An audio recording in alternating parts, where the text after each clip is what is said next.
Roommate here, bringing you the 20th movie in the 50 Shades of Horror Challenge, 1987's Slumber Party Massacre 2. As per usual, here are the streaming services currently providing this surreal and hilarious slasher. Dream sequences are an intriguing device for movies to use, because they come with useful strengths but unavoidable weaknesses. They can impress upon audiences experiences that the plot simply wouldn't allow for, though consequently the stakes are lowered. It's especially useful in horror by creating moments of intense shock or danger without needing to change the current status. SPM2 takes this concept to the extreme by making 51 of its 71, minus credits, runtime have zero shock or danger outside of it. And maybe the whole movie is a dream based on the last couple minutes, which is part of why it's 20 and not further in this challenge. But this movie manages to be scary even if this is all a dream, because just imagining all of this is horrific enough. Maybe dreaming is a bit of a misnomer, because these vivid hallucinations come to Courtney whether she's awake or asleep. Last night,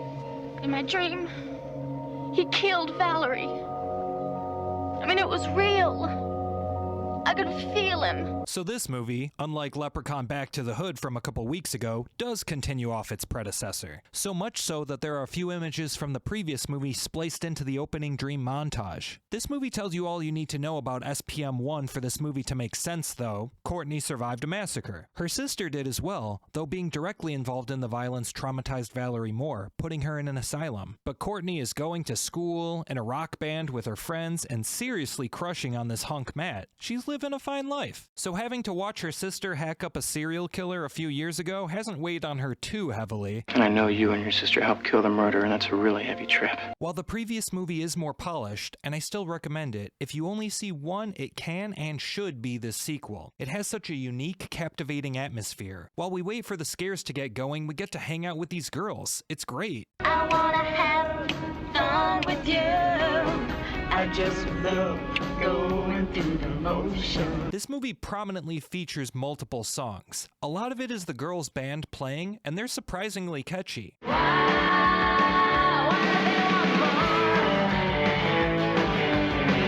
But the score is great too. It sets such a lovely, dreamy mood. The four girls make a believable group of friends while all having distinct personalities. Sheila is the bad and bougie rich girl. Sally is the most rambunctious and energetic of them, whose unpretentious taste perfectly exemplifies this movie's ethos. Amy is sensitive and diplomatic, quietly looking after all of her friends' needs while still having a good time. Courtney, our heroine, is the most sheltered of them, due to her mom's very warranted protection after the incident. Wanting to get out and have some fun, she convinces her mom to let her go to Sheila's dad's new condo for the weekend. But she's starting to have these terrible flashes, glimpses of horrific things past and yet to come. Only Amy knows the nature of her troubles. Amy helps Courtney focus on more positive matters, such as shooting her shot with Matt on their way to school. Oh, look, it's him. Oh, God. Hi, Matt. Hi. You doing anything after class? We're practicing with our band. You should come over. It's a lot of fun. I'll try to make it. And the plan pays off, as Matt shows up and is very impressed. They get to talking and she invites Matt to the condo. He has his concerns, with one important question to ask before agreeing. Are her parents gonna be there? No. Bad girl. Not us. You must be thinking of some other girls. No, I'm thinking of you. Damn, Matt, that was smooth. Courtney spends the night before the trip talking to Matt on the phone, until her mom makes her hang up to get some sleep. She doesn't end up getting much rest as the happy dreams of being with Matt give way to nightmares about the driller killer. When she wakes up frightened, she listens to a cassette of her band's music to chill out. Are you sitting in your own house, bobbing your own head to your own music? Yeah, these beats are dope. Other than some scares from Courtney's daydreams, the most exciting thing on the way to the condo is a fight over a smutty pulp novel. Hot, wet, and wild. Oh my God, I gotta see this. Wait till I'm done, Piglet. Oh, come on. But this time on the road isn't supposed to be thrilling, but rather it's meant to let the girls work their charms on the audience, which only escalates when they arrive at the condo. We get a nice fake out with this unexpected companion. Shit!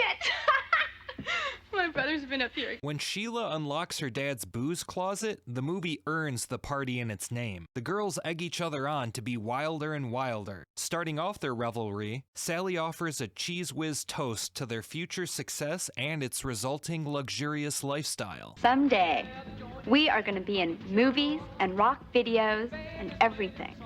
Because my song is going to be a hit. Hear, hear. The girls all have the time of their lives, dancing to rock and roll music while they get tipsier and tipsier off the champagne. Sheila's boyfriend TJ and his friend Jeff arrive while the ladies are jamming out too loud to notice. So they sneak a peek. I didn't know girls really did this stuff. It's because we're dead. This is heaven. And what a show it is. The girls spray champagne and start the classic slumber party activity of pillow fighting. When Sheila goes to get some more booze, she senses she isn't alone, but it's just TJ and Jeff giving them a scare. Everyone turns in for the night, but TJ and Sheila aren't getting any sleep, which means that Courtney doesn't get any sleep either. They always make that much noise? The more they do it, the louder they get. Practice makes perfect. Though her friends aren't the only hindrance to her rest, as again the Mad in her dreams turns into the driller killer. Courtney wakes up in the kitchen and goes out to the pool to shake off the gross feelings. Amy blames the dreams on the alcohol. Everyone else comes out to the pool, with TJ making quite the splash with their inflatable friend. He suggests they all take a swim. Let's skinny dip. No way. The girls are so uptight. They looked to me like they were into it last night. Didn't it look that way to you? Didn't it? Courtney plays off her anguish as just a headache, which leads TJ to attempt a remedy by throwing her in the pool. She sinks while seeing more visions of the driller killer before Jeff fishes her out. Her troubled state is now obvious to all. To combat what they hope are just the doldrums of a hangover, they encourage Courtney to eat, but the brutal visions continue. And her reaction seems very strange and concerning to them, as nothing seems out of the ordinary in their eyes. Looks like the same old kangaroo meat to me. Way too much ketchup, though. The next attempt to help Courtney get her head straight is to spend some time in less drownable water with a nice bath. But she sees blood gushing out of the faucet, filling the tub and spilling out onto the floor and even the hallway. She goes downstairs to get help from Sally, but when they return, the only problem is the overflowing water. Sally's complaints about Courtney's loose grip on reality give way to complaining about a growing blemish on her face, which Courtney sees as, like, the grossest thing ever. We've got 30 movies to go, but thankfully this is as foul as it gets. After Sally's head appears to explode to Courtney, she rushes downstairs to be caught by Matt, who has finally arrived. She apologizes for her state of disarray and asks the boys to go check on Sally for her. Strangely, she's gone. Matt suggests that TJ might be responsible for Courtney's hallucinations. TJ, you didn't give her any of your drugs, did you? I think your sweetheart's been taking too many diet pills. So while nobody except Courtney thinks that Sally's head exploded, no one knowing where she is does worry them. Matt does the responsible thing and gives the cops a call to help locate Sally and put their fears at ease. But relying on the word of delusional Courtney makes the cops think this is all just a weird teenage prank. And their suspicions appear to be confirmed when Sally comes back, having just run out to get some acne wash. So officers Kruger and Voorhees, nice reference, make it clear that they don't want to hear from this group again. I don't know what kind of drugs this one is on, and I don't care. But I'll tell you, Brett, something. If you jerk my chain in my town, I'll rip your lungs out. Matt cheers Courtney up by showing how sweet he is on her by remembering to bring her a cake on her birthday. Everybody else starts playing loud music downstairs, so Matt and Courtney know they'll be alone. Courtney wants to tell Matt something. I've never Gone all the way. And the driller killer is finally in the real world, skewering Matt instantly and spraying his blood all over Courtney. Your dream! Like a dream to you.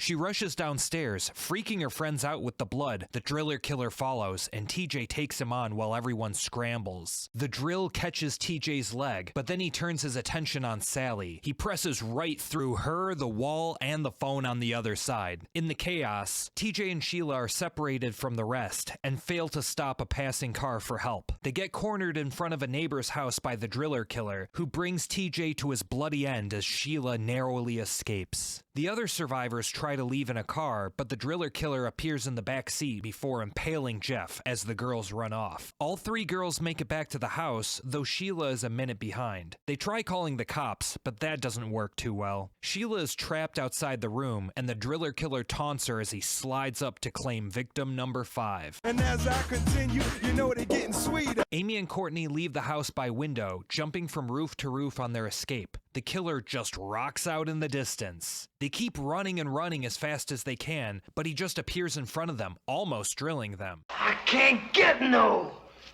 satisfaction. They run into a building under construction, but he's right on their heels and grazes Amy's back while she's stuck. Up on the second floor, Amy trips and is barely caught by Courtney. But one swipe from the killer breaks their grip and sends Amy down, while the killer gloats over his penultimate victim. When he beckons to Courtney to be his final girl, she meets his invitation with a blowtorch. He's really flammable as far as ghosts go, and smoldering, he leaps off the building. The next morning, as the paramedics carry away Amy's body, she asks to say goodbye to her friend.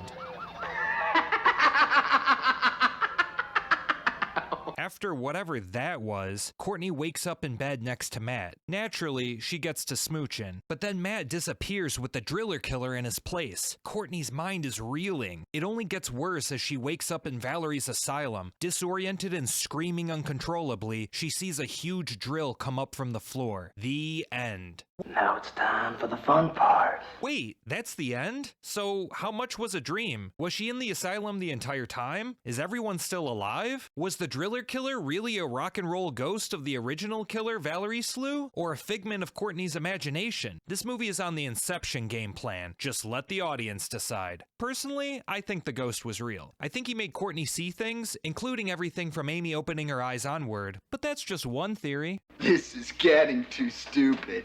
But any way you look at it, this movie depicts the death of almost everyone, killing a bunch of fun characters. It definitely sets a precedent for the next movies to be much more deadly, with less guaranteed survival. And my appreciation of the thrills this movie offers is heightened by how cozy the nice parts are in contrast. The music is cheery, the fashion is flamboyant, even the artwork is too cool. And of course, the girls are just fun. Partying hard all weekend with this rock band of lovely ladies would be so nice it would almost be worth the evisceration. So this direct-to-video sequel is going to be one of my go-to feel-good movies for years to come. And I hope it can be the same to you. Bring some friends over, watch this movie, and serve some appropriate hors d'oeuvres. Remember what Sally said. It goes great with corn dogs.